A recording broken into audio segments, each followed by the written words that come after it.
Inilah 7 pintu neraka dan penghuninya. Suatu ketika Rasulullah Shallallahu Alaihi Wasallam bertanya kepada malaikat Jibril tentang neraka, sebuah tempat yang telah Allah Subhanahu Wa Taala siapkan sebagai balasan bagi hamba-hambanya yang mendurhakai perintahnya. Dengan penuh rasa ingin tahu, Rasulullah Shallallahu Alaihi Wasallam bertanya, "Wahai Jibril, apakah pintu-pintu neraka itu sama seperti pintu-pintu rumah kami?" Malaikat Jibril pun menjawab, "Tidak, wahai Rasulullah. Pintu-pintu neraka itu sangat berbeda. Jika salah satu pintu neraka terbuka, panasnya akan menghancurkan bagian lain dari pintu tersebut. Dan ketahuilah, wahai Rasulullah, setiap pintu memiliki jarak sejauh perjalanan 70 tahun di antara satu pintu dengan pintu lainnya." Mendengar penjelasan ini, Rasulullah Shallallahu Alaihi Wasallam terdiam. Matanya mulai berkaca-kaca, memikirkan betapa dahsyatnya azab yang ada di dalam neraka. Lalu, dengan suara lembut namun penuh kekhawatiran, beliau bertanya kembali, "Wahai Jibril, siapakah penghuni pintu-pintu tersebut?" Malaikat Jibril alaihi salam dengan wajah yang turut menunjukkan rasa takut menjawab, "Wahai Rasulullah, pintu pertama neraka diperuntukkan bagi orang-orang yang tidak beriman kepada Allah, yang mendustakan ajaran para rasul dan kitab-kitab Allah. Pintu kedua," lanjutnya, "diperuntukkan bagi orang-orang munafik, yaitu mereka yang berpura-pura beriman, tetapi hati mereka dipenuhi kebencian dan pengkhianatan terhadap Islam. Pintu ketiga,"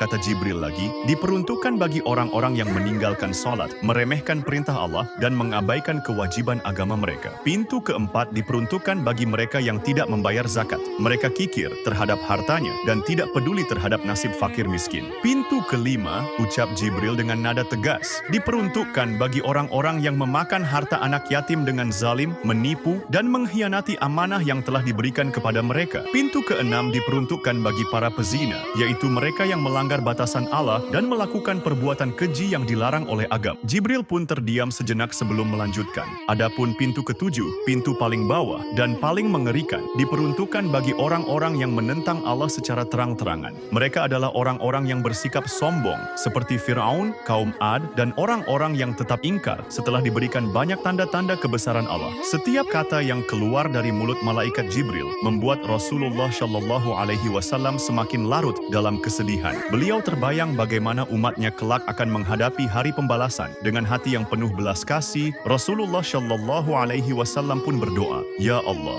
selamatkanlah umatku dari azab neraka. Ampunilah mereka yang berbuat dosa dan bimbinglah kami semua untuk selalu berada di jalan-Mu yang lurus." Malaikat Jibril menundukkan wajahnya, merasakan ketulusan hati Rasulullah Shallallahu Alaihi Wasallam. Ia pun berkata, "Wahai Rasulullah, Engkau adalah rahmat bagi seluruh alam. Allah telah menjadikan syafaat-Mu sebagai penyelamat bagi umat-Mu yang beriman. Teruslah ajarkan kepada mereka untuk taat kepada Allah dan menjauhi perbuatan dosa, agar mereka tidak menjadi penghuni neraka."